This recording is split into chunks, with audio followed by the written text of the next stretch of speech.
하박국 3장 17절과 18절입니다. 두 절 말씀을 우리 다 같이 한 목소리로 읽습니다.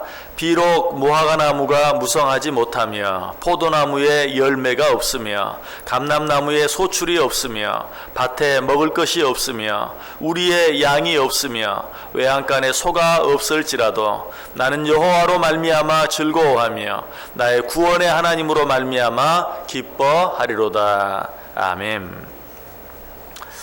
우리 지난 목요일에 이 말씀 가지고 어떤 내용 생각해 보았습니까? 우리 인간들이 느끼고 누리는 즐거움에는 두 가지가 있다라고 말씀을 드렸어요.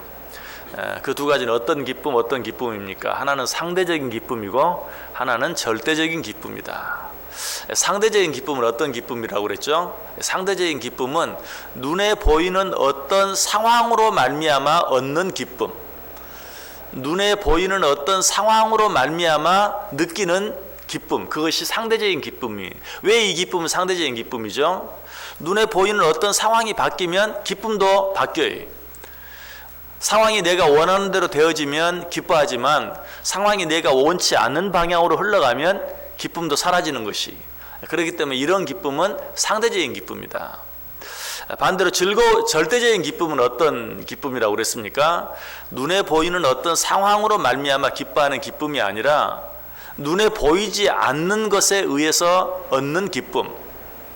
좀 더 자세히 말하면 절대로 바뀌지 않고 변하지 않는 하나님으로 말미암아 얻는 기쁨. 이 세상에 변하지 않는 분은 오직 하나님 한 분뿐이죠. 그러므로 눈에 보이지 않는, 변하지 않는 하나님으로 말미암아 얻고 누리는 기쁨이 절대적인 기쁨이다라고 말씀을 드렸습니다. 오늘 본문에서 하박국 선지자가 지금 노래하고 있는 이 기쁨은 바로 절대적인 기쁨이, 눈에 보이는 어떤 상황으로 말미암아 얻는 기쁨이 아니, 눈에 보이지 않는 하나님, 눈에 보이지 않는 구원자로 인하여 기뻐하는 기쁨이. 오늘 본문이 뭐라고 말해요? 무화과나무에 포도나무에 감람나무에 잎사귀가 없고 소출이 없고 열매가 없다 할지라도, 또 우리의 양과 소가 없다 할지라도 나는 기뻐하고 즐거워하리다. 누구로 말미암아? 구원의 하나님으로 말미암아 기뻐하고 즐거워하리라. 여러분, 이 기쁨은 어때요? 상대적인 기쁨이 아니, 절대적인 기쁨이. 어떤 무화과나무나 감람나무나 포도나무의 소출, 그런 것들로 인해서 기뻐하는 거 아니, 우리의 양과 소가 많음으로 인해 기뻐하는 그런 기쁨이 아니, 그런 것들은 많기도 하고 적기도 하고, 어쩔 때는 소출이 많기도 하고 적기도 하고, 그런 것으로 인한 기쁨은 어때요? 소출이 많으면 기뻐하지만 적으면 슬퍼할 수밖에 없어요.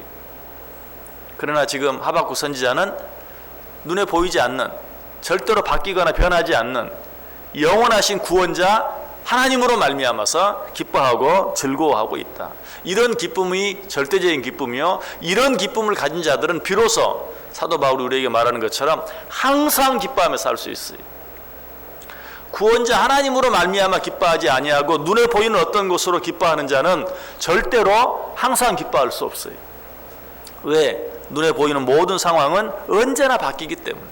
자, 그런데 성경에 보면 요나뿐만이 아니라 이런 절대적인 기쁨을 누리고 살았던 많은 사람들이 있어요. 오늘은 그 몇 사람들을 한번 생각해 보려고 그래요. 첫 번째로 우리가 잘 아는 요나가 그런 사람이에요. 물론 요나는 처음부터 그랬던 것은 아니에요. 여러분, 하박국 선지자도 처음부터 그런 구원의 기쁨을 알고 누렸던 사람이 아니에요. 하박국이 어떻게 시작한다고요? 하나님, 도대체 왜 이러십니까? 하나님, 언제까지 이러실 겁니까? 눈에 보이는 상황으로 인해서 기뻐하기는커녕 하나님을 향해 원망하고 불평했던 사람이, 그러나 하나님을 만남으로 말미암아서 이제는 눈에 보이는 그 어떤 것으로 인하여 내가 요동하지 아니하고 눈에 보이지 않는 영원하신 변하지 않는 하나님으로 인하여 기뻐하고 즐거워하리라 라고 고백했던 것처럼, 요나도 처음에는 눈에 보이는 것 때문에 하나님을 원망했어요. 불평했어요. 그러나 그는 참 구원자 하나님을 만났어요. 그리고 나서 뭐라고 고백합니까? 나는 구원의 하나님으로 말미암아 기뻐하고 즐거워하겠다. 처음에 하나님의 명령을 어겼을 때 그는 깊은 바닷속에 빠지게 되죠. 깊은 바닷속에 빠질 뿐만 아니라 물고기 뱃속에까지 들어가게 됩니다. 그런 상황 가운데서 그는 이렇게 고백해요. 주께서 나를 깊음 속 바다 가운데 던지셨으므로 큰 물이 나를 둘렀고 주의 파도와 큰 물결이 내 위에 넘쳤나이다. 또 물이 나를 영혼까지 둘러싸우며 깊음이 나를 에워싸고 바다 풀이 내 머리를 감쌌나이다. 그야말로 절망의 상태에 빠지게 되었어요. 그러나 그는 그 깊은 바닷속, 그 깜깜한 물고기 뱃속에서 구원의 하나님을 만나죠.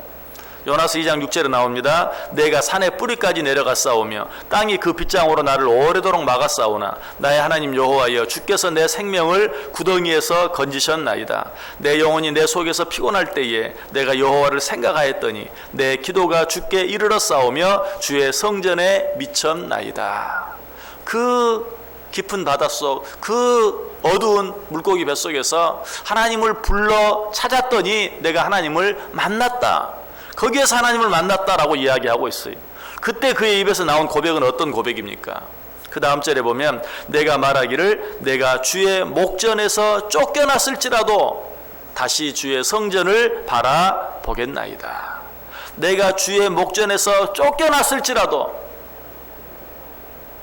이전 같으면 어떻게 했을까요? 하나님, 이렇게 쉽게 나를 버릴 수 있습니까? 이렇게 나를 쉽게 포기할 수 있습니까? 또 원망했을 거예요. 그러나 요나나 구원의 하나님을 온전히 만나고 난 후에는 뭐라고 말해요? 주의 목전에서 쫓겨났을지라도 나는 주의 성전을 바라보겠나이다.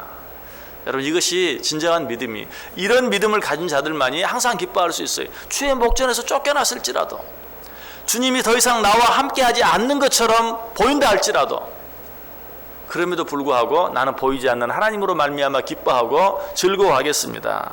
이런 믿음을 가진 자만이 어떤 상황 가운데서도 기뻐할 수 있고 누구도 빼앗아갈 수 없는 기쁨을 누릴 수 있다는 것이. 또 한 사람 생각해 보면 수로보니게 여인을 생각할 수 있어요. 수로보니게 여인은 자기 딸이 아주 흉악한 귀신에 들렸어요. 예수님이 자기 동네에 왔을 때 귀신 들린 내 딸을 고쳐달라, 내 딸에게서 귀신이 나가게 해달라 라고 소리를 칩니다. 제자들이 뭐라고 말해요? 그 여인이 하도 시끄럽게 하니까 저 여인을 그냥 쫓아보내라 라고 이야기해요.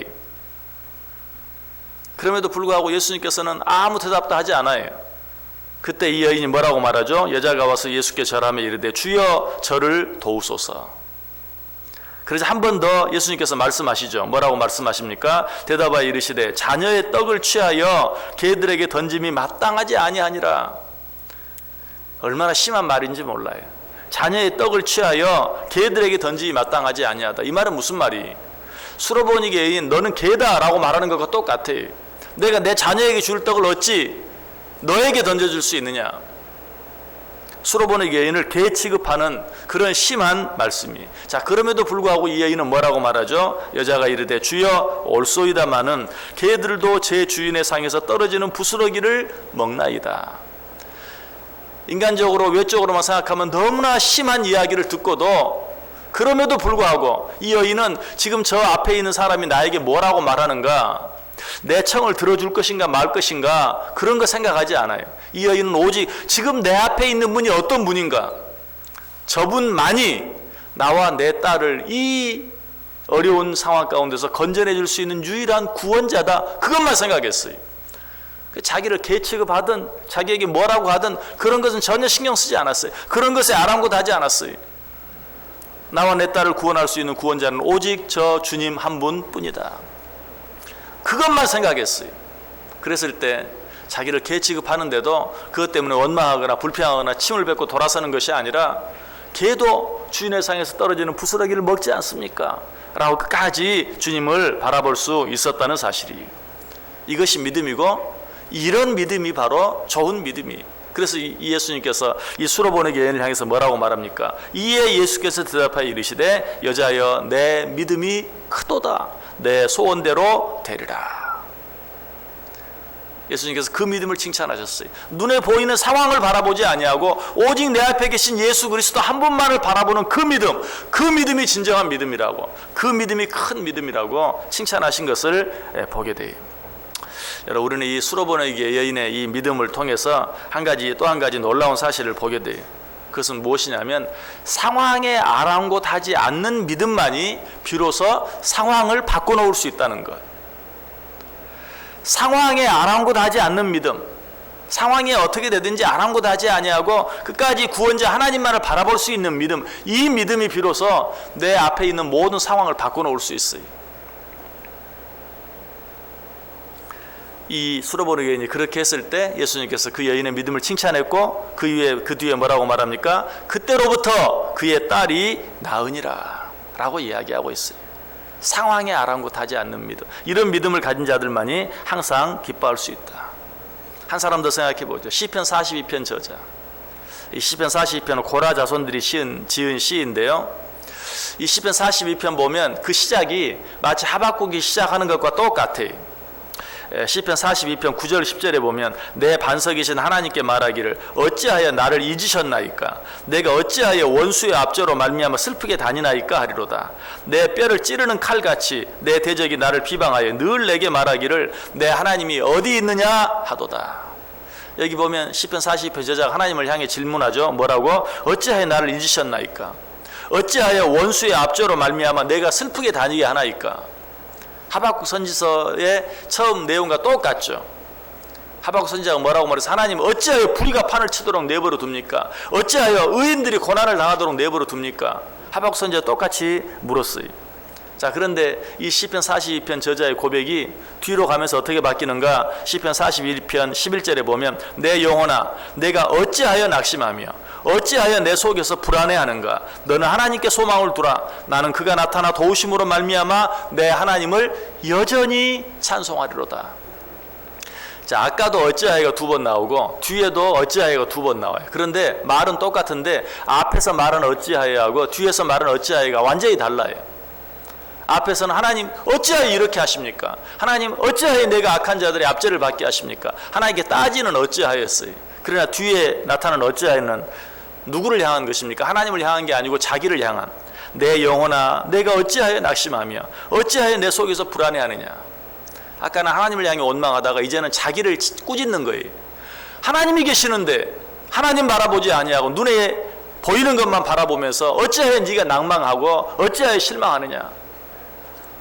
나는 이제 그런 자리에서 벗어나서 내 상황이 어떠하든지 여전히 내 구원의 하나님만을 찬송하겠다 라고 고백하는 것을 보게 돼요. 여러분, 이런 믿음을 가진 자들만이 진정한 기쁨, 그 누구도 빼앗아갈 수 없는 기쁨을 누릴 수 있다라는 것이, 내가 기쁨을 누리지 못하는 것은 하나님이 변했기 때문이 아니라 내가 변했기 때문이, 내가 기쁨을 누리지 못하는 것은 하나님이 나를 잊어버렸기 때문이 아니라 내가 하나님을 잊어버렸기 때문이, 내가 기쁨을 누리지 못하는 것은 하나님의 문제가 아니라 내 문제예요. 내가 하나님을 신뢰하지 못하기 때문에, 내가 전적으로 하나님만 바라보지 못하기 때문에, 특별히 하나님께서 내 어떤 생각이나 내 어떤 바람이나 내 어떤 기도를 거절했다고 생각하기 때문에. 여러분, 예수님의 어머니 마리아를 생각해 보세요. 예수님의 어머니 마리아가 예수님께 부탁을 했죠. 뭐라고? 포도주가 떨어진 혼인잔치집에서 포도주가 떨어졌나이다 어떻게 좀 해주시죠. 예수님이 뭐라고 말했어요? 여자여 내가 당신과 무슨 상관이 있나이까? 인간적으로 보면 확실한 거절이에요. 그러나 예수님의 어머니 마리아는 어때요? 그런 말에 신경 쓰지 않았어요. 종들에게 뭐라고 말합니까? 예수님이 시키시는 대로 해라.